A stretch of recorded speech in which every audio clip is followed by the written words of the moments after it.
Okay, put it in here. If we go online, I think we're online. Oh, there it goes. Technical difficulties have been solved, I think. Welcome everyone back to the Mike Rosehart Show. Someone please jump in and let me know if we are experiencing any lag or if we're okay. I think we're okay. I think we fixed most of the delay issues there. Let me just double check. Okay, it's looking good. Perfect. So welcome to the show, everyone.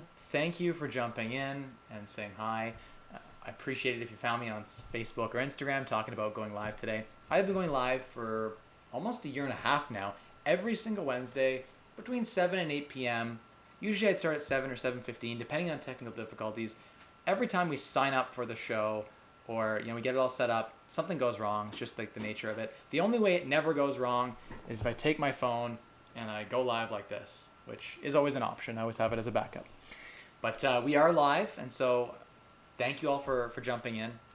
We're going to talk today about real estate investing, personal finance, frugality, whatever you want to talk about.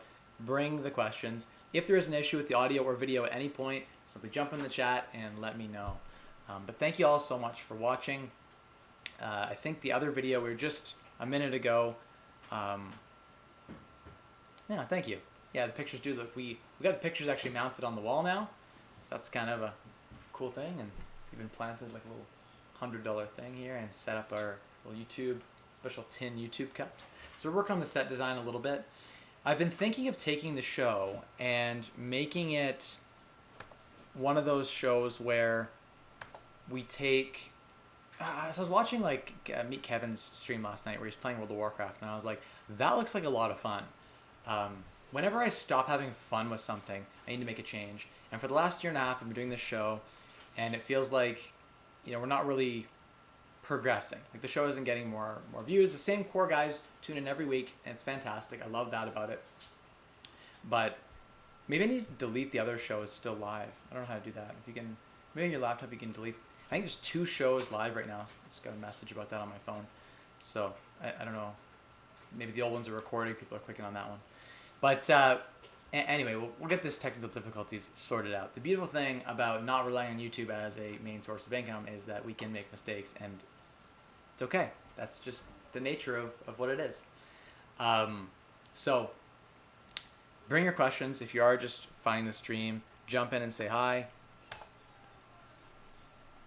I think it's live. I don't know. No one's jumping in the chat, so I have no way to know. But okay, so if I talk for the next 10 minutes, that will buy time for people to put in questions, things like that. Sorry, Daddy just got his stream figured out. You can't come in right now, okay? This is what happens when you have kids and they're banging on the office door and want to come in. You'll see me after, okay? I promise. I know you do, but you can't always have someone all the time, my girl. Sorry, my daughter is in the background. And as you guys know, I am financially independent with a family. And so try to go live for a bit, but the challenge is that you do have kids that hear you in the other room and want to come in and play and shake the camera and things like that. So such is life. Yeah, we'll answer some questions. We'll do a quick one this week. Bought Choice One Medical, the company. It's my medical company in Toronto. So that's been really fun, learning about warehouses, learning about product development. There's so much potential there that's great. Today is a very, very positive day in the sense that what's good? Hey, DW, good to see you on. Angie, good to see you on as well. I'll answer your question in just a second there. Yeah, so what I'm thinking is I'm making a shift. So I think in the near future, I am engaging, people saw on a social media post, I am engaging now to partner with a property management company in town to take over all the property management, and I'm engaging and making a shift with a business partner on the construction side to take over the construction piece to free up my time to do what I love, which is buy real estate, not manage real estate. So that's a big change, a lot happening on that. I want to make a video just on that, but just to give you a heads up on what I've been up to. That has freed me up a ton. I'm going to go back to my roots and play World of Warcraft Classic in the next few weeks. Once I get the 10 properties we have under renovation done and tenants moved in and things settle down a bit, then I'll have time to focus on building systems now that we've outsourced a bunch more, it's going to help me free up time to do the things that I love, which one of those things is spending time with family. Not 24 hours a day. Like, my daughter needs to have boundaries. That, the hour that I'm doing filming, she can't come in. But as an example, you got to set boundaries in your life. I think with everything, myself included. I've learned over this last summer, someone was just messaging me actually on Instagram, or I think it was Instagram or Messenger on Facebook, and said basically, what have you learned over the last year? Like, what has changed in your mindset? And this Saturday's video is going to be a bit about that, talking about why I quit being so frugal. So that's going to be a video. Check it out this Saturday. Everyone who's watching this, go check it out. I just restarted the camera and the phone, so hopefully it's better now. Fingers crossed that it is. We've deleted the other one, so welcome to the stream, and we'll answer any live questions. Just jump the questions down below, and I'll answer them, talking about frugality, personal finance. You want to know what I'm spending on X category. You want to know what businesses I'm involved in. Happy to share. I'm pretty much an open free book. I consult out at like $200 an hour for coaching, and you get that for free now. So take advantage of it in the comments. Yeah, so it's going to be really good. The changes that I'm planning to make are going to be something that's going to change my life for the positive. What have I learned, and what led me to these changes that we're making? One, I used to believe as a perfectionist that I could do it better than anyone else. And with some things, that's actually true. Like, I am extremely good at a few things that no one else is as good as me at. But you have to learn to outsource and accept that, like, I couldn't do it all. Over-promising has been something that is a key learning over the last year. I'm just going to share the key learnings I've had over the last year. Over-promising. A lot of people reach out to me on Instagram and Facebook, and investors email me and LinkedIn, and I get a lot of requests because I'm on social media and out there, and people know about me. I have to learn to say no. And it's hard because you'll say, people will be like, hey, could you help me with this problem? They'll send me a novel. And it's like, yes, I can. And I would help every single person, but I just can't physically help everyone. Or someone, an employee asks, hey, can you help me find this deal on a house? Or someone else asks, hey, can you help me, find this financing, help me through that. And someone else is like, hey, Mike, can you take on these 5 properties to manage? Oh, and this business, and do this. And I'm a yes man, and so I just say yes, yes, yes. What you need to say is no. Here's a line in the sand. I am not available from, let's say October 1st to October 15th. No. Just clear your calendar and say no, and you'll leave that space to work on your business, on the growth, rather than in your business. And so that's been a big one for me, is learning to say no. Learning to set boundaries in the sand has been important, because when you say yes to a lot of people, I could do everything everyone asks me to do, but what ends up happening is I sacrifice on my personal health, or I just don't honor my word. So I've just been sacrificing on my personal health over the last 6 months to chase a lot of things that were dreams for me, like building a property management company, a construction company, and a real estate basically empire of 50 properties in 10 months. That's a huge feat, right? To buy that many properties, over a property a week, consistently for many, many months. That takes a lot of work. To buy a multi-million-dollar medical company that ships product around they actually manufacture the product, they have patents on it, and they ship it all around the world. We have depots in Australia, Europe, North America, Canada. It took a lot of work to get there, right? And I think that I underestimated how much work things can be, and that's just the human nature. We all tend to do that. We think that we can get more done than we can, and I'm a very ambitious person too, so ambition mixed with optimism often leads to poor health. So take care of your health. That's a big one for me, is your health is everything, and you need to focus on that too. So let's get to some of the questions, and we'll do the live stream. I think in the next couple of weeks, I may try a World of Warcraft live stream. I saw Meet Kevin's World of Warcraft live stream and loved it. It was great. He was answering questions, playing for 8 hours on World of Warcraft. That'll be fun. That would make good use of my time. I get to have a little fun gaming. It's a little stressful because I'm doing it live, but I can answer real estate questions or personal finance questions while I'm playing. And so that would be me working while playing, and so making work and play together something that's fun. So I'll probably be doing that at some point. Angie says, considering Airbnb my principal residence duplex. Okay, cool. It's been renovated, so I stand to make a gain on selling. I'm worried about losing my principal residence exemption on sale if I Airbnb one side. So Angie, a legal duplex that's rented out is already capital gains, no longer capital gains exempt. The only portion that is capital gains exempt is the portion you live in. So if you're just renting out for cash on the side, okay, it's your primary residence. It's not a legal duplex. You're okay. The whole thing's probably primary residence tax, capital gains tax exempt. Airbnb-ing it is the same thing as renting it out from a sale perspective on tax. There's no difference. It's actually the same thing, other than Airbnb tracks that more actively, and so it'd be a little bit harder to kind of get by, whereas with cash maybe you could. Yeah, so it's a non-difference. What you could do if you're worried about, I know if you're talking about with HST here in Ontario with Airbnb, the harmonized sales tax is charged on Airbnb, and if you do enough volume, you're considered commercial in nature. And so if you're commercial in nature, what that means is that the property has HST on the sale. So that's a bit of an issue. So the way around that is simply to set up a company or get a friend to rent the unit from you and put it on Airbnb for you. So you set up a lease with them, rent to them for $1,500 a month, or $2,000 a month, or $3,000 a month. They go put it on Airbnb, they make $3,000 a month, and they give that to you in rental income. You can set up a company that does Airbnb. This is how I will do Airbnb. I'm going to start doing Airbnb in a big way. I'm getting sick of on their tenant board in some ways, so that's coming soon where we'll be doing some Airbnb stuff. I'm looking for an active partner on that business, for someone who wants to really grind it. Probably one of my mentees will end up doing that. I just got to do it like from Kyle. He'll probably want to do that. So exactly. Literally what I want to do. Okay, so he'll want to do that, but basically we're looking for people who want to work in that business. It'll take more than one person if we scale it up big enough. So Yes. reach out if you're interested in Airbnb and you like that. We want to build that in a big way. I want to get a cleaning business. Yeah, like there's a cleaning business and like a maintenance piece to it and a staging piece to it. To get the Airbnb set up, you have to spend a lot of money on staging and make it look right, and effective uses of space. Like queen pull-out sectionals are a big thing that like you need to have. You need to be able to sleep more people. So a regular couch isn't probably going to get you the max dollars on Airbnb. Anyway, small, quick tip. But yeah, so that's some fun stuff that we're going to be doing. And I think that Airbnb is great. I'm going to have a company on my own properties that will Airbnb. I'll rent my units out to that company. That company will then put them on Airbnb, and the profit will be inside the company at a 13.5% tax because it's an active business. It's way better than having personal properties on Airbnb. It's not tax efficient. So from a tax planning perspective, run your Airbnb income through a corp, and then that corp can rent the unit out. Like it could be a tenant, just say, hey, I want to rent it as an office or for personal storage, and then they can do whatever they want with it. So that's the way around that. That's the way to handle it most efficiently.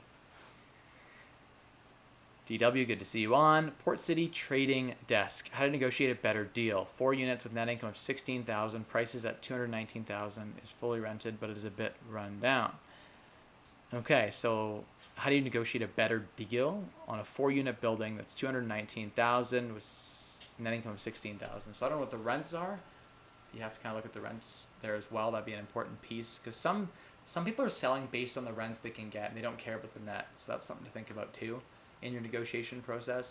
But the thing is, people, like prices are not often determined by income on 4 units and less. People often who own those are mom and pops, and they base it on comparables. So if there's a single family across the street, they'll say, hey, that's sold for $250. My house is the same size, therefore my house is worth that, right? People will value properties based on 3 ways. Comparables, so what are other properties in the area selling for? That's a big one you can use to anchor on a comparable. If there's been another fourplex that's sold for 190, you can say, hey, this fourplex over here sold for 190. And it's not even, it's better. Yours isn't even as good as this. Boom, that's a good anchor. It's a great negotiating tactic. But often I found that to get the best deal, you have to find out what's motivating the person and solve their problem. So if they want a fast close, solve that problem for them. If they're not sure where they're going to move next, solve that problem for them. Maybe they have bad tenants in the property. You're going to assume the tenants. That's something you can do too. But the biggest thing comes down to terms, so what kind of conditions you're going to put in your offer, and closing date, and price at the end of the day. If your agent's good, they can maybe find a way to get the deal done for a couple of $1,000 difference, but it's hard to negotiate with a publicly listed property on the MLS or Realtor.ca. So it makes it a bit more difficult, I do think, to maximize the deal hunt on the MLS, but there is a ton of stuff that's priced well, especially as the market cools down. Like right now, there are a lot of deals on Realtor.ca that I'm seeing. Once I've solved my logistical problems on the back end, I'm going to go on a buying spree again. It'll be a lot of fun, and I won't have to worry about it. It closes, and it goes to the partner, and they take care of all of the management piece. So thankful for that. And all the construction, that's going to be handed to the partner. So I'm really thankful that I can hone in and focus on my unique ability that I love to do, which is buy properties under market value for a great deal and get through the whole process of financing and appraisals and inspections and all those things that I'm good at doing that are high value and pay well. So that's something that I'm going to focus on. That's just me. But hopefully that answers your question about how to negotiate a bit better. It's tough. You gotta anchor on the three ways, right? You got comps, you got replacement costs. So what did it cost to build a property like that? What's the land worth? And then what does it cost to build something like that? How much has it depreciated by? And then you get the net of what it's worth. And the third way is the income approach. So it's not just the income approach. You can use several different approaches. The income approach doesn't work very well if it's under rented. The owners will just say, oh, you can rent it out for double, so the income doesn't matter. It's rented low. And so they'll use things like that to counter back on you. So there's some great books, The Art of Negotiation, Never Split the Difference. 2 great books to read on how to negotiate. There's another one too. Look up negotiating books. There's some good books you can read. I've skimmed them. I haven't fully read them, but I hear really good things. So people are saying the audio and the video are fine now, which is great. A $50,000 line of credit and no debt, what would you do with the available funds? So if I had a $50,000 line of credit and no debt, depends what opportunities are in front of me. If you can borrow that at 3% and lend it out on a private mortgage at 12%, secured in first secured position or second secured position against real estate, or you have a level of trust with the person you're lending to and a really high probability of repayment, like you could seize the asset, then you're in a really good position, I think. You can make the difference. You can make 9% on the bank's money. 9% on 50 grand is $4,500 a year. So that's like just under $400 a month in profit after you pay down the interest on the line of credit. So that's something you can do. But if you want some really high returns, you probably just go and use that as a down payment to buy real estate. Now, getting the financing is the tricky part, I think, at the end of the day, because it's not so easy to finance when you don't have a down payment. You can't use the line of credit as proof of down payment. You have to have investment accounts or something else to prove the down payment when you're buying it. Good question. What's the best way to get started in real estate investing? So the best way to get started in real estate investing is to take action and buy a property that you live in. I think that's the best way. It's the most familiar way for people to get started. It's you go buy like a property and you rent out some rooms in it, or you buy a duplex or a triplex and you rent out the other units. It's a way to get into real estate when you can be extremely comfortable because you're living there. It's your place of, worst case scenario, if everything goes bad, you can say, hey, I've lived here for free for the last little while because I've rented out rooms. That's like the worst case scenario, even if you bought not smartly. So I think it's the best place to start. Taking action is the best way to learn. I find a lot of people reach out and they want to learn about real estate, but until you have a property, it's very hard. Like, it's the best way to learn is to have the property and experience the pains and to troubleshoot and go right through all of the placing the tenants and managing it and learning all of that, right? It's very important, I think, to the learning process to have skin in the game. It's hard to care when you're like, don't own any property. So get started and take action. Go look at 50 properties and then pick one and buy it and live in it as the first one. Maybe buy another rental property as your second one that you don't live in. But a great gateway is the house hack. Hey, Tommy, good to see you on. Hey, Paul, good to see you on. William, good to see you on as well. Tommy says, how could I get the best appraisal on my first property? I purchased the triplex for $195,000, $35K in rentals. By market comps, the appraisal will come in at $270 to $280, but gross rents at $3,200 plus hydro. Interesting, Tommy. That's a great rent to price ratio. Your market is very attractive to be in from a cap rate perspective. 3,200 plus hydro is fantastic. If you can pick up properties at 250, 260 that rent that kind of with those kind of rents, it feels like London 5 years ago. That's fantastic. Maybe the area isn't as good, and that's why you're getting the discount. Maybe that's why, based on the income of every market has a different cap rate, and the income approach to determining value is based on that specific area. If in your area everyone expects a 10 cap rate, which sounds roughly what you're looking at there, a 10 cap rate would be the comparable income approach. Whereas here in London, you can get stuff appraised at a 6 or 7 cap rate. And so if I was to bring in $3,200 in income plus hydro here in London, my property is probably worth almost $400,000, depending on the area.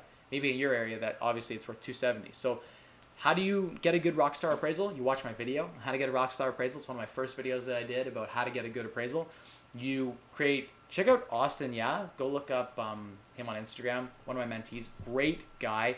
He's giving away a free package, Tommy, for how to get maybe I'll ask him if he'll put it on my blog. I'll reach out to him after and see if he'll throw it up for free on my blog, and I'll just let him, he can write a post about it and do a guest post, and then I can share it with you guys that way. But it's a great appraisal template. He does like value ranges, football field, analysis. He includes comparables. He creates a nice little package, prints it off, and gives it to the appraiser. And it's like, hey, I've already done the work for you. Here's all the comparables that I've sold in the last year. Here's the net operating income statement. Here's what it would be at a 5 or 6 or 7 cap rate. Here's just some sensitivity on the utilities. It's a great package. Just wondered if you had any additional tips. Okay, perfect. So Tommy, you've already checked that out. That's what you got to give to him. When you're walking them through, obviously focus on the positive things. Watch that video I did a while back. It's a good one too.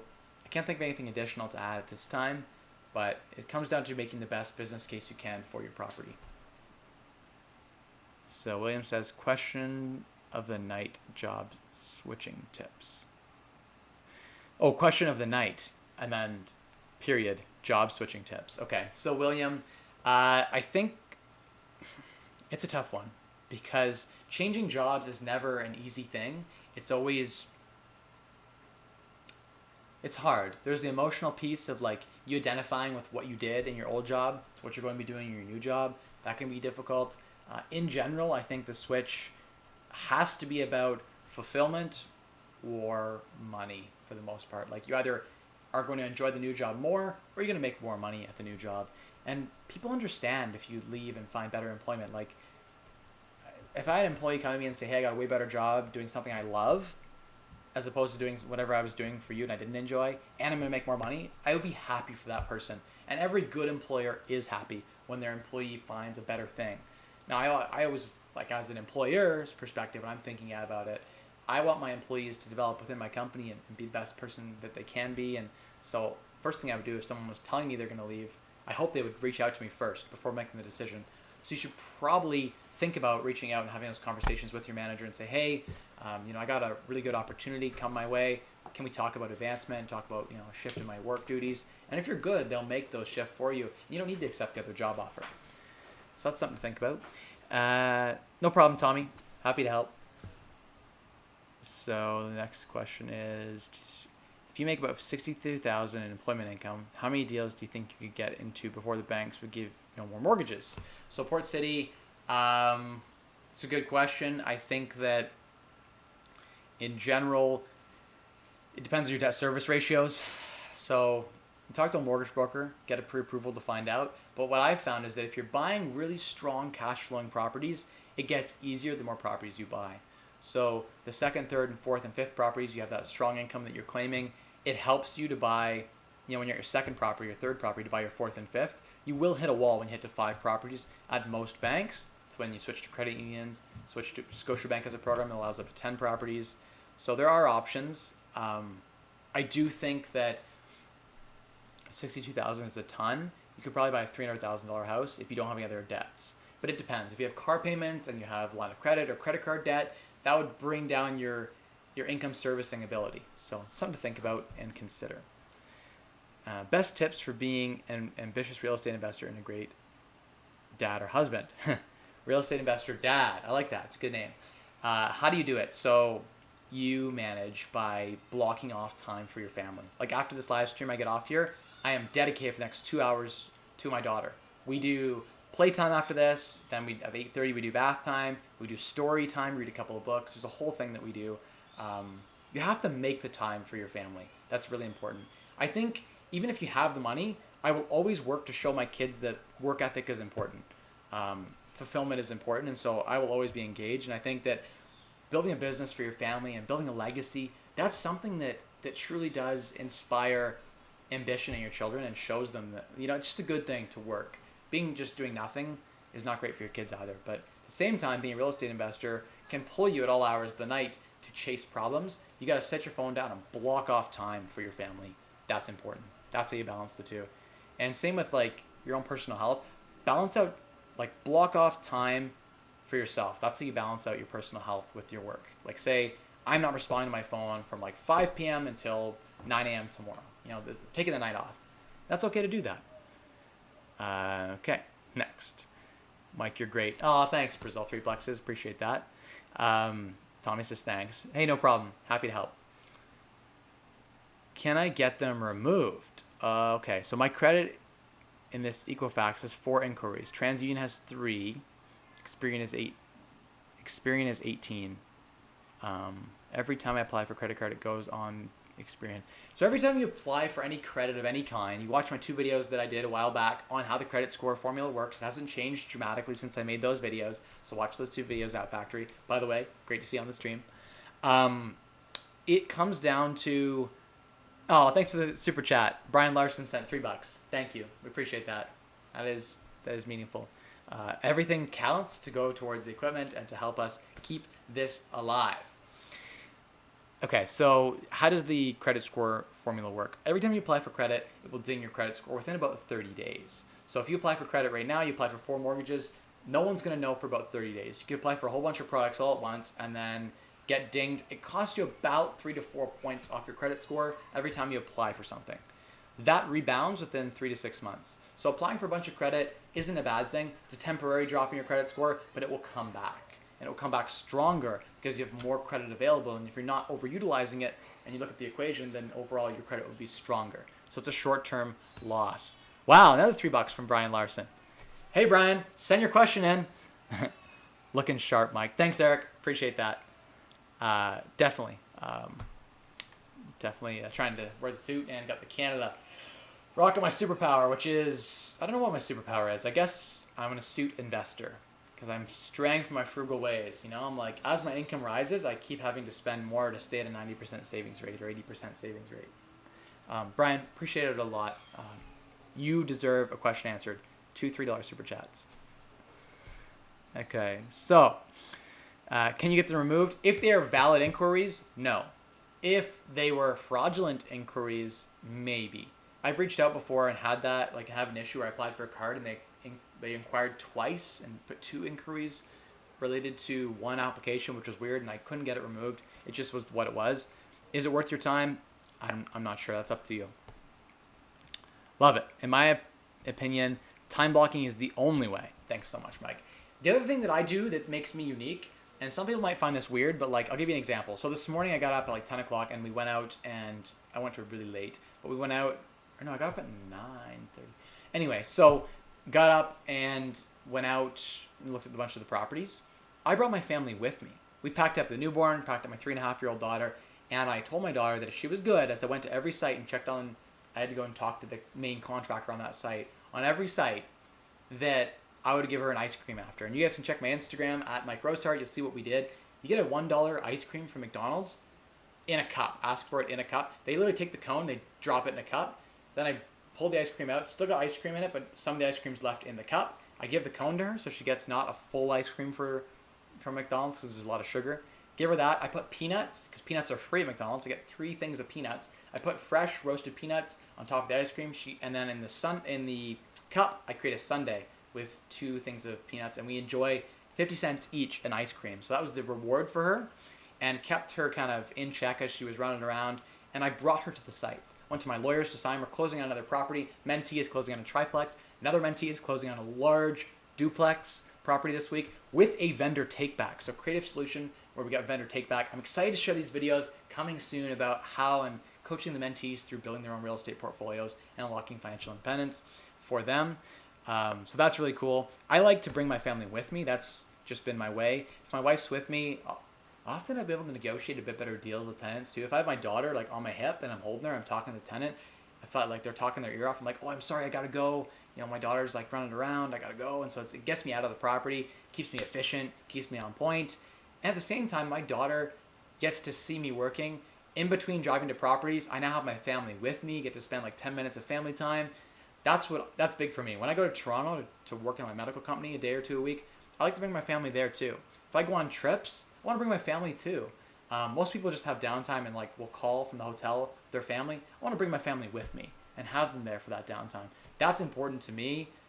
That's how I balance, is I bring my family with me. My wife, I bring them often to work with me. And so that's something that's important to me. Like, I like to be able to bring my family to work. That's the job that I've created for myself as the CEO. Hopefully those tips help. Did I miss anyone's question here? Brian Larson, you deserve a question because $6, 2 $3 super chats. So I'm waiting for that question to come up and I'll give it priority. Okay. Oh, I missed one from Tommy. I understand the income isn't really looked at if it's under 5 units, any way around this. So, Tommy, if you're buying 5 units or greater, your income isn't as important. That's true. Commercial real estate is a lot easier, but get your golden ticket, like get your golden properties done personally because it's cheaper debt. Oh, there is a question from Brian. Okay, Brian deserves answering both of these questions. So Brian Larson says, I'm moving in 3 to 4 years and I know a handyman who would walk me through a rehab. I would do most of the work, critique my plan of buying a 2 to 4 unit strictly for learning a rehab process and selling when moving. That sounds like a great idea. I think that if you go look at a bunch of properties, find the best value one for yourself, you're going to live in it. So you're going to get the tax exemption. If it appreciates in value, all that work you did, it's tax free. Where in the world can you make tax free income? In real estate, by living in the property. It's one of the most powerful things we have in Canada and the United States is the tax free primary residence exemptions.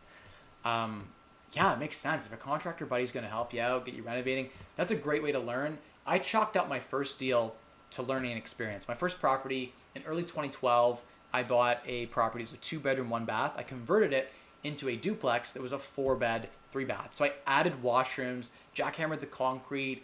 Over the course of a year, I did a lot. I was in school full-time at Ivy. I was the only kid in my year who was renovating a house while doing a 24-hour report. I'd come home and I'd be renovating and managing trades. It was like running an entrepreneurial venture while I was in school. So I think it's a great thing to do. It's a great gateway to investing in real estate. I bought it for $208,000 and sold it for $240,000 3.5 years later. London was historically a very flat market. You would go years with no appreciation. And I spent a lot of sweat equity, made a lot of mistakes. I hired a guy I gave $300 to materials and he disappeared. I hired another guy who botched the whole job. I had to redo it. I had a bad tenant who was delinquent one time. I learned through trial and error, but I was living at the property. And so I chalked up, I made $15,000 for 3 years work, $5,000 a year. And my hourly was probably $20 an hour. It was not great value, but as a 19-year-old guy with his first property, it taught me a ton. It was a good little source of income. So I feel like there's nothing wrong, Brian, with buying a property 2 to 4 units. One thing I might say is from a tax perspective, buying a large single-family house here in Canada is much better, or maybe it's a duplex, but it's legally single-family, because then the whole house is tax-free on the sale. So much better to buy a single-family and have a little nanny suite in it, and then call it a single-family on your tax return, as long as it's like actually a single-family house.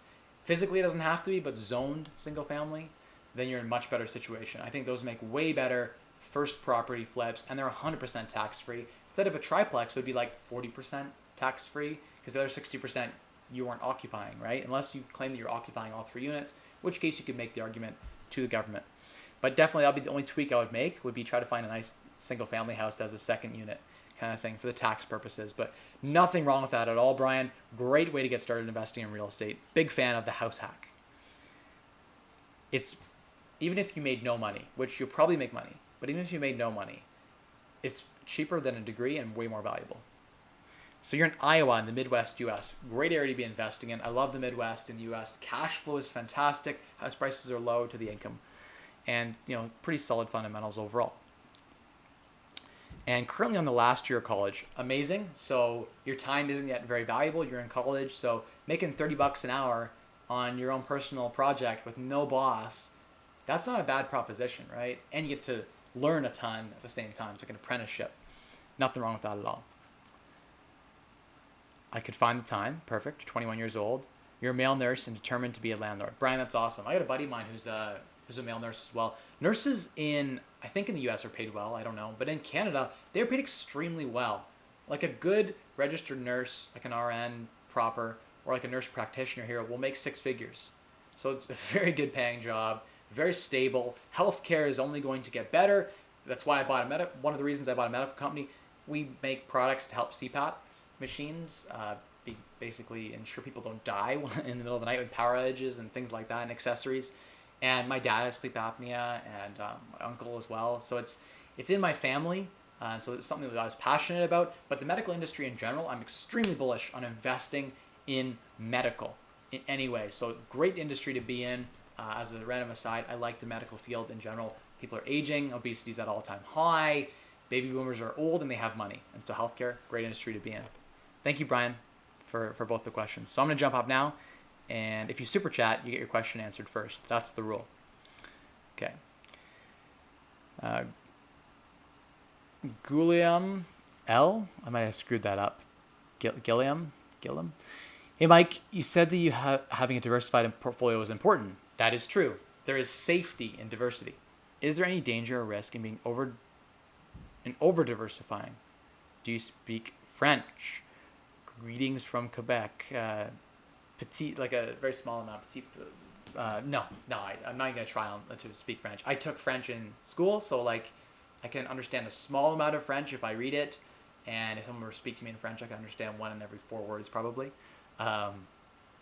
My grandmother is Belgian and speaks like a French dialect of like she speaks multiple dialects. But anyway, French is in my family, so there are overlapping words that I do understand. But no, I'm not fluent in French. So if you started talking to me in French on here, I would understand like 1 in 4 words. But to answer your question, diversity. So diversification is the idea that you spread your eggs into many baskets. And the idea is that if one basket falls out of the tree, you didn't lose all of your eggs. That's important, I think. Putting all your eggs in one basket, the basket falls, you're screwed. Don't do that. Be diversified, guys. I think owning many small properties is much better than owning one large property and concentrating your efforts. The same way is true by owning ETFs. ETF portfolios, exchange traded funds. You can buy hundreds of stocks by buying one ETF. It'll diversify your money for you.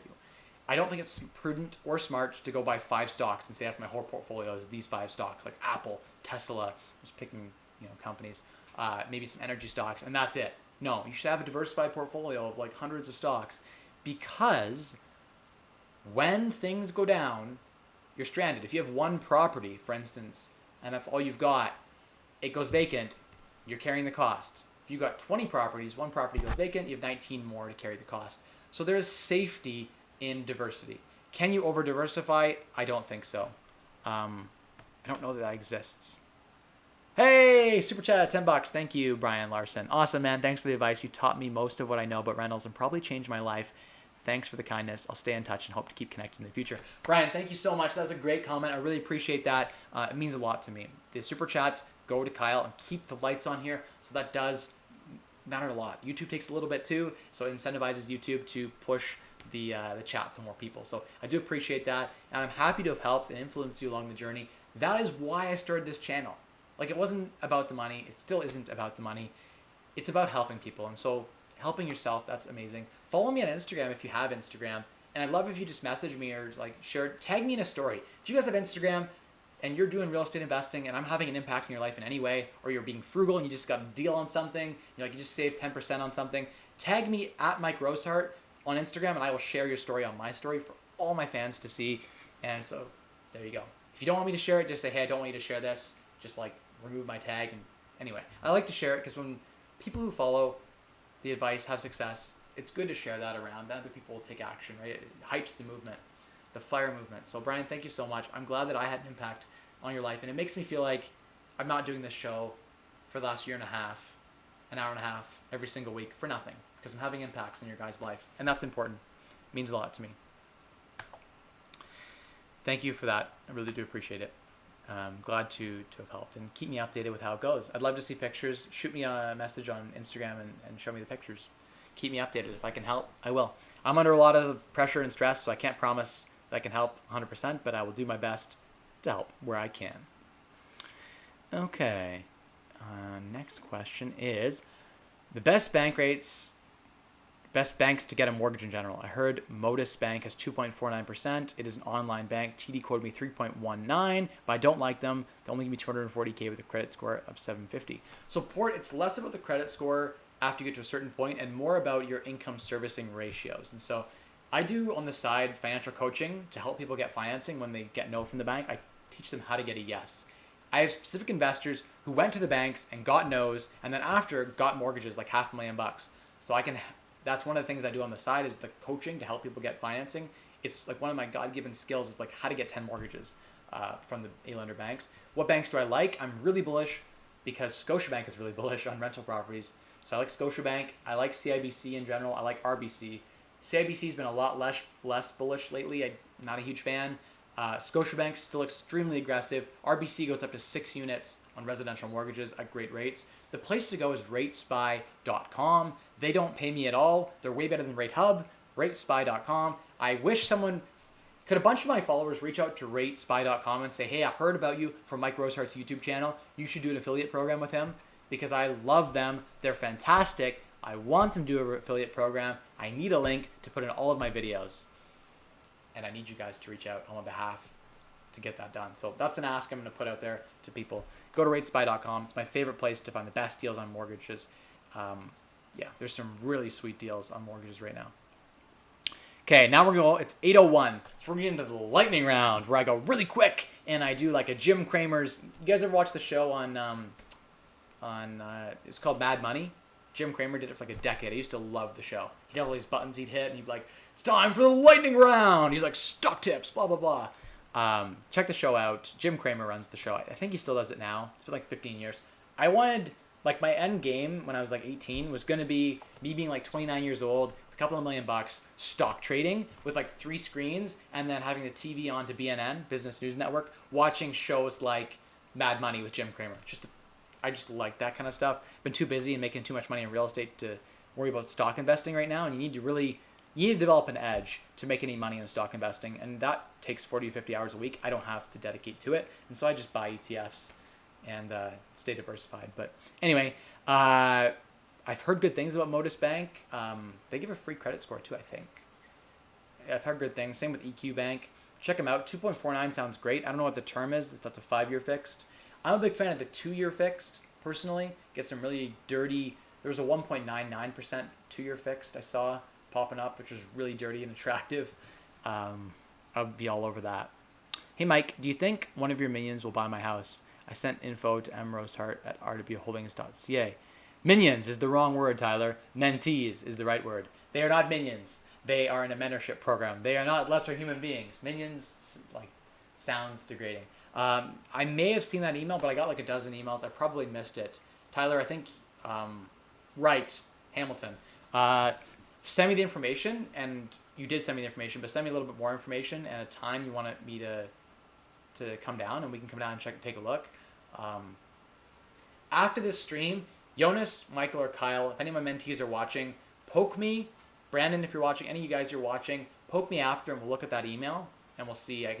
What I can do is not by tagging you at all. I can put the information out as a private deal on Instagram to my Instagram network as, just as a favor. Put it out there and see if anyone's interested in putting together a deal.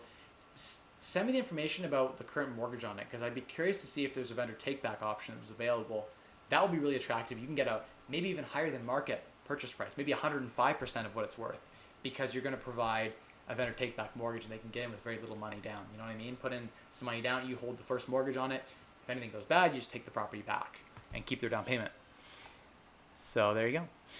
Tyler, I'll definitely have to reach out on that. Jonathan Wood. Hey, Mike, thanks for all the time you commit to the community with your videos. Thank you, Jonathan. I really appreciate that. I'm trying my best to provide the value. If you throw things out there and throw value out to the world, it comes back at you often twofold. So I just am a solid believer in give till it hurts. Being frugal is easy. Eat chickpeas and salads and pinch napkins from McDonald's. I haven't bought paper towels in over 10 years and I'm rich. That's awesome. I love the frugality. You're going to like this video this Saturday on why I quit being frugal. I think you're going to get a kick out of it. So Tommy, at what point do you plan to adjust your spending to live the fat fire lifestyle if you plan to go that route? Tommy, stay tuned. I'm doing a video on that this Saturday. I'm going to do another video on the fat fire lifestyle coming up. Kyle, we should write that down on the list. A video on fat fire and what that looks like. I don't use the word fat fire. You guys know that I've rebranded, and all of the followers should use the new terminology, which is Lux Fire, luxurious fire, and frugal fire. So you're either luxurious or you're frugal, right? So that's the spectrum of fire. Nothing wrong with it. It's just you have to have the money you have to make the choice. Like, do you want to work longer to have a more luxurious version of financial independence and retire early? Add it to list. Beauty. WorkLife Integration, 100%. Work harder. Millions on welfare depend on you. Red Sox 101. Thanks for that. I've seen you on before, Red Sox. That's a good little troll comment. I like that. That is true. I am supporting the bottom of society, and that is okay. I am okay with that. I have some interesting stats on that, actually. Okay, Kyle, some interesting stats on that. So 8.1% of the Canadian population are billionaires, and they are paying, I believe it's 56% of the tax. 8.1% cannot be billionaires. Millionaires, maybe. No, billionaires. 8% of Those- Canadians I are looked it billionaires? up, are billionaires. No. That I looked it up. millionaires, maybe. 8% of people are not billionaires. 8%? Of That- the Canadian population. That would mean that, no, there's no way 8%. Millionaires, not billionaires. 8% of Canadians is like, that's like 300,000 billionaires. There's not 300,000 billionaires in Canada. But interesting stat about the wealth. What is an interesting stat that I will keep going and talking about to buy time while he looks that up is that the top 10% of Canadians pay like 70% of the entire tax bill to keep the lights on in this country. And they support the entire bottom half. So the bottom half should be very thankful. I have nothing wrong with that. I don't think there's any, I don't have any issue with that. I'm okay paying 30 or 40% of what I make to ensure that the people in the bottom of society aren't like homeless and starving. Like, that's not fair. I'm happy to give a little bit, but within reason. Like, you can't crib our lifestyle and make it so that no one wants to work. It's a happy medium. Hi, Mike. Do you regret selling your real estate portfolio? Gabriel Demood. Hey, Gabriel. I sold 11 properties off, and I kept like 5 or 6. And then I went and bought 50 properties in the last year. So my portfolio right now is like a $12 million real estate portfolio. I did, how do I look at it? I look at it like a, you know how you have a bush or a tree, and you'll cut the dead weight, like cut the wrong branches off, and then it grows even taller and bigger? I did that. So I cut off my properties. I talked about this, I think last week or the week before. I think it was last week with Tyler. Specifically, we had like a good back and forth, like 20 or 30 minutes on this. And I talked specifically about why you should prune your real estate portfolio. Just like if you have shares in Apple in your portfolio that have doubled in value, you want to take the profit off the table, do the same thing with your real estate portfolio. If your properties appreciate to a point where the cash flow doesn't make sense anymore, or you have a lot of equity trapped in your property that you can't refinance out, talking $200,000, $300,000, $400,000, $500,000 in equity or more, get that money out and put it to work in a better use. Maybe you just sell and buy another property. Net of tax, that's still a smart strategy. I did a video on that, why I sold my real estate portfolio. If you watch that, you'll see why I think it's smart to sell your real estate portfolio off and prune the portfolio. You should never buy and hold forever. That's bad advice. If you look at the numbers, it doesn't make sense. The only people doing that are unsophisticated real estate investors or people who are so rich it doesn't matter. So if you're focused on maximum return on investment, you should look to refinance often every 2 to 5 years, pull the equity out. And if you can't do that because you don't have a job or you're an entrepreneur and you can't get the financing, then sell. Obviously look at tax implications, but even now tax implications in many cases it makes sense to sell. Brandon Carney, if you're watching, I'm talking to you. Sell your property in Whitby. Okay. Work harder. We did that question. Red Sox. Government can't always print more money and tax all of us via inflation. They can do that. That's true. I mean, inflation is controlled by the money supply. In part, that is true. But I do think that at the same time, there is a point to be made that like it is good to give back and to provide for the bottom of society. Like, if the bottom of society has no food, they'll rob you. If you have a nice house, they'll come break in. So you don't want that. You want to pay for good, like, police services. You want to pay for good, like, staff to support them, especially if they have mental illness. I'm happy to pay for workers to support them and help them cope in society so that people aren't, murdered and robbed. And, it keeps our society as a whole much better off if we pay a little tax. So don't complain about the tax, again, within reason. I think like a 60% tax would be ludicrous and no one would have any incentive to work. The country would fall apart and GDP would decrease. So there's a happy balance. Can you tell us more about the tax-free primary residence, Mike? I've been told renting out a portion of your primary residence is detrimental as per CCA. West Dizzle, that's true. You want to just rent out enough to cover your costs.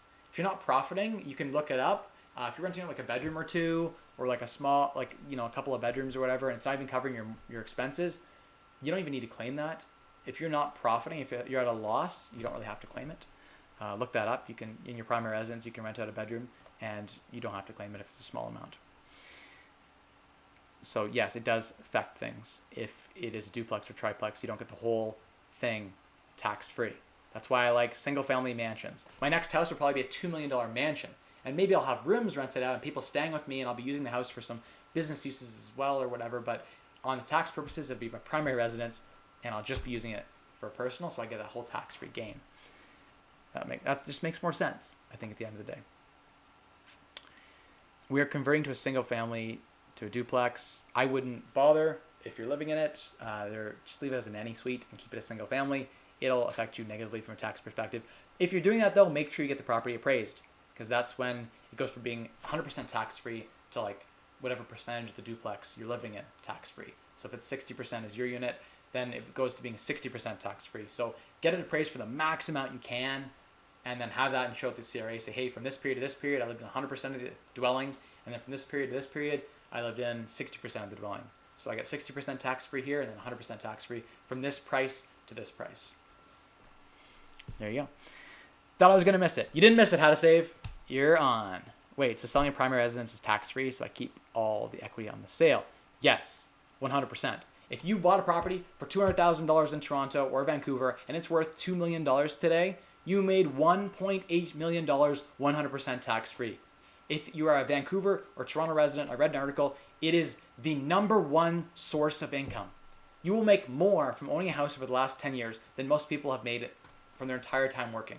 And so the average, I think it's the median, or I think it's the average Vancouver resident is a millionaire. The average, right? Now, obviously, all the small towns in Canada, that's not the case. But yeah. Did you find any clarity on that, Kyle? About the number of millionaires in Canada? What's that? How many millionaires are there in Canada? Did you find that out? Measuring the distribution of taxes, the top 20% of income earners in Canada, so families with an income greater than 186,000 will earn 49.1% of all income, but pay 55.9% of all income in taxes. That's true. We should do a video just on the tax system. Nah, actually, that's a bad idea. I don't want the CRA like coming at me and being like, oh, I pay more tax or something, or like stop talking about how people can save money on taxes.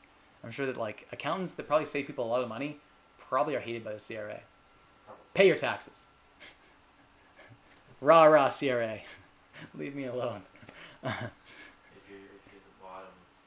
The bottom don't pay hardly any tax. The top pay most of the tax bill. Okay, lightning round. Ready? I got to get this wrapped up. I just saw a text come in. Elise wants me to go quick and do bath time. So here we go. You didn't miss this. Good to see you on. Al Lubis says, here in Arizona, no tax below $250K, I believe. Interesting. Look that up. I'd have to fact check that. I don't know. I know in the U.S. you can have like $1 million house in California, and there's some tax-free things associated with that. So there is a program in the U.S.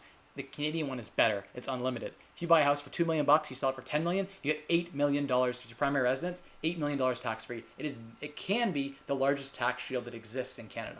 So take advantage of it. So yeah, we answered that question. We answered that one. Brian's super chat for $10. Thank you. So it was like 3, 3, and 10, which is amazing. What do you think about just leasing properties and Airbnb them out instead of purchasing them? I see people doing that, DW. It's a great way to, in Toronto or Vancouver, I'd be doing that. I'll leave it at that. I think it is great. Be careful. It is illegal to rent a unit that you don't live in and then re-rent it out for more money. The landlord can go after you for the difference. So just be careful. Make sure you get it in your lease. Be careful because they can go after you for the difference. I want to be financially free so bad. I want to travel the world. And F Thai hookers. App Factory, do you, man. At the end of the day, financial freedom, it's a sacrifice now for a whole bunch of gratification later. That is delayed gratification. So you do you.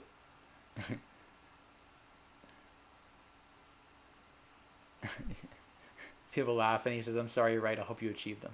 I believe. Harriet Tubman, I deeply regret going to college and wish I was just working the whole time and investing in real estate. That is common. Most people who go to college and university regret the decision financially. I could basically be retired right now, but instead I'm wage slaving 12 hours a day, commute in. That sucks. Well, I hope you can find fire. That's what my channel's about. I'm targeting you and I'm helping you find fire. Spend less, earn more, and maximize those returns. Yeah. Get a job. The national debt is not going to pay itself. Saw that there. Harriet Tubman says, do you have loans? If so, how much? What did you major in? Eric says, buy. That's right. We're going to buy again. Comp sci, no loans. Hey, that's good. You got through school debt free. That's worthy of a financial blog post or a video right there. I did the same thing, and it's commendable. It does suck, though, that 4 years opportunity cost in a degree means you could have been making at a trades job $50,000 a year. There's $200,000 plus that money could grow. So that $200,000 that was lost in opportunity that you could have been working over those 4 years in college, by the time you're 65, it's like $3-4 million depending on the growth rate you use. So would you rather have $3 or $4 million or a degree? I mean, for me, it's simple. $3-4 million. Okay, rapid fire. I'm coming, Emma. I'm coming. That's great. You probably wouldn't have a high salary if you didn't go to college. That is probably true, but you have to factor in how much is that actual gain. I did a spreadsheet on it, and I tell you what, the college person loses 98% of the time. 2% of the time they win. Even the Harvard MBAs. 3D Animation Hub. Mike, if you were in my shoes, would you go 50-50 with a friend in 1 year or go in solo, but have to save for another 3 years? I live in Oakville area near Hamilton. 3D Animation Hub, I'd probably just not buy in Oakville. Although Oakville is quite depressed right now, so it might be a good buying opportunity. The real estate market is kind of down. I would probably, for my first properties, I would go solo because partnerships are tricky. Unless you can rely on the person and they're super solid. Like if the person is like, can help you and mentor you and you enjoy having that camaraderie, then it can make sense. It's up to you. Depends on the situation. It's hard to tell without all the data. But definitely I would say getting in and taking action today is better than waiting 3 years. Still not close to worth it, Mike will tell you. It's true. 100% true. Mike, I've been living abroad for 3 years and my credit is 480. Could I realistically buy a house in 6 months? Very difficult unless you got a really good paying job. Credit of 480 is really bad. Credit score of like 700 or 800 is much, much better. Mike got an IT job with his degree. You can't invest much making minimum wage. At Factory, that is true. I also had an opportunity for a job at 17 making $40,000 a year. So I turned down that $40,000 a year job. By the time I was done college, in that job, I'd probably be making $60,000 a year. Out of with an Ivy degree, the best university in Canada, modeled after the Harvard Business Program, the Richard Ivy School of Business. I took a job making $50,000 a year. I'd be making more if I didn't go and get that degree. But the degree is now paying off. My network is very large. I walk into a room and I'm a Richard Ivy School of Business graduate. In business, it now helps me a ton. And so the intrinsic value of that, or like the non-measurable value, is large in business. So it can help you later in your career. In the first 5-10 years, no. Helping you get to fire, no. If your goal is just to fire, doesn't make sense. With minimum wage, you can still save money. Minimum wage in Canada, in Ontario, would put you, if you're working 60 hours a week at minimum wage, you'd be making $40-something thousand a year. You could live on $15,000, $20,000 a year easily. If you're house hacking, you could live on $10,000 a year and save $30,000 a year. So it is doable on $14-something an hour minimum wage in Ontario. So you don't, even minimum wage, you can find fire. It is possible. Holler anytime. No offense on the minions. I'm a little drunk. You mentioned mentees later on. Gotcha. Yeah. No worries, Tyler. I'm just teasing. Mentees get a sandwich at Parmhouse on the house.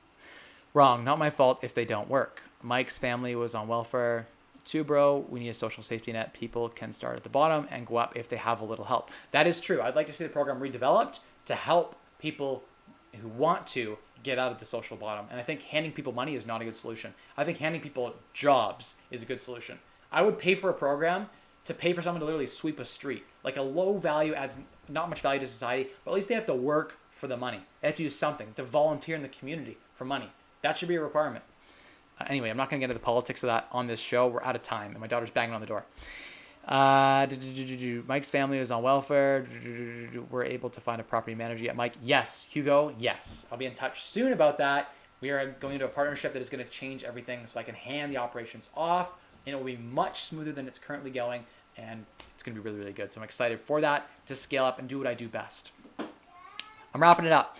Why don't you look into creating products as a pipe dream to invest in new products or services? The holy grail is creating a viral product with high profit margins that pique your interest. Yes, Harriet, I do have a medical product company. In Toronto, we sell a number of products. We sell baby wipes and pillows and all these kind of things. Check out our products. We actually have some really cool products, and they're great. I've been using them like personally as well, and they're fantastic. There's no wipes that I've seen on the market that are as good as ours. So if you like wipes for your underbottom or for your kids, our stuff's the best. Check out Purdue.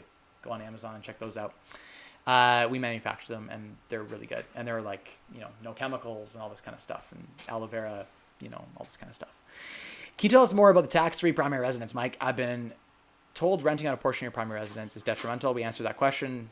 It's true, it is. We're converting a single family to a duplex. We talked about that. Thanks for another great Q&A, everyone. Are you able to use a credit card for a down payment? No. You have to get approved with having unencumbered funds from investment accounts, RRSPs, or in cash in your bank account with a 60 or 90-day history. But you could get approved with that money for down payment and then go use a credit card and borrow like the 0% MBNA card that lends you at 1% interest. I used that as a down payment. So I took the money from the credit card and used that to buy the house, and I kept my down payment account sitting there, kept my investments there. I got approved because I had an investment account with 20% down payment available. I didn't actually use that money for the down payment. I used line of credit to do that. So you can use line of credit for the down payment, but the bank wants to see that you actually have the 20%. So you actually have to have the 20%, but you could technically use none of your own money. So other people's money 100%. I teach my mentees that. I teach all you guys the same thing. Thanks for another great Q&A. Thanks everyone for watching. Are you able to use TY Happy Bath Time? Thank you. Hashtag Dad Life. Hashtag Dad Life. I know you got to go soon, but the 50/50s with a friend I've known for 10 years, and I know more about real estate investing with him, so that's a negative on the mentoring. So you're the expert there. Maybe they're going to provide some value in other ways. If you're going 50/50, maybe you need to make sure that they're going to take... You don't have to structure it 50/50. JVs can be 60/40, 70/30, 75/25. I've done JVs that are 75/25, 50/50, 60/40. I have a JV that's 92/8. I gave someone 8% and they signed for the mortgage. I put all the money up. I did everything. They just got 8% free for signing the mortgage. You can get really creative with your joint venture partnerships and your structures. I've mastered a lot of the complexity of vendor takebacks and getting creative with JV partners. Bring on a partner if it helps you get there faster. But maybe you don't split 50% of the profit. Maybe you work some other agreement and say, hey, I'm the expert here and I'm gonna do all the work. You get 40% of the profit for putting 50% of the down payment up. You put all the money up and I still get 50%. I've done tons of deals. It just depends on the situation. Okay, I make $50,000 a year in Toronto, but thinking of going back to do social work and make 70 to 80K. Should I just keep working? I hate my job, feel like I'm bored, 100% not working. Thoughts? So it's up to you. That's a tough one. I think to build your financial future, it might make sense to sacrifice and take a job you don't enjoy for a little while to build up that worth and then make the change and do something you love. But it's up to you. You can get to FIRE slower. That's the beauty of FIRE. You can take 10 years to get there and do it in a job you enjoy making $50,000 a year. Both options you can buy real estate with. Maybe not in Toronto, but you could buy real estate in Canada. Reach out to guys like me. Jonas, thank you. Looking hella sharp. Appreciate that. Repping the Canada too. Okay, so next we have the last questions here, and I got to wrap it up. No, save and invest. That's right. Save and invest. That's the key. Thanks for the verification. No problem. Happy to help. He's going with 50% of the money, and he can do most of the handiwork. So maybe it's a good deal. He does most of the work. You end up winning. I'm getting anxiety from rushing and the kid knocking. Ah, me too. Me too. All right, let's wrap this up. You've got the best tips and advice out there to lift anyone off the ground. If you're looking to achieve financial freedom, listen to Mike. Tyler, thank you. If you can comment that on this video after, I would screenshot that. I'll block out your name and I'll put it on my Instagram stories. I appreciate testimonials like that. I need to set up, as a realtor, I think I need to set up like a Google page as like a real estate investor or as a realtor and get a bunch of you guys to go in there and give me 5-star ratings. I should do that. That's something I should do so I show up on Google. Can people do that for me? Can someone go on Google and like give me 5 stars? Someone. Thanks for another great Q&A. Thanks, Logan. Appreciate the comments. Thank you, everyone, for watching the video. You guys know the secret to unlocking a wealthier you is to spend less, earn more, and maximize the return on investment on the difference. Maximize those returns. Come to this late, but liking your videos so far. What's your live stream schedule? Qatar, welcome to the live stream. I go live every Wednesday around 7 p.m. to 8 p.m. or 7:15 to 8:15 or 7 to 8:30 in this range, Eastern Standard Time. So about this time, an hour before, every single Wednesday. I never miss a Wednesday for a year and a half. So I'll see you next Wednesday. Next stream, wow, Q&A, can't wait, run Mike run. If I get through all the renovations, I need to finish up the property management company, bring on a partner so that runs seamlessly, keep everyone happy, all my investors and myself happy, and then same thing with the construction, get that stuff finished, bring the partner on to run those operations pieces. I can step back, focus on business development, then I'll play World of Warcraft and we will stream live and it'll be a ton of fun. So maybe I'll just do like on a random weekend, I'll just stream for like 12 hours straight, and we can all just hang out together and play World of Warcraft. Okay, I gotta go. How to become one of the mentees? You reach out to rosehartproperties@gmail.com. Go on my Instagram and check out the stories. I have a whole bunch of stories about the mentorship program. And yeah, you can talk to Jonas and Michael and a bunch of people in the mentorship program and learn all about it. Sacrifice a goat and a kidney. Yes, that is what is required to succeed. Anyway, bye guys. Have a good Wednesday.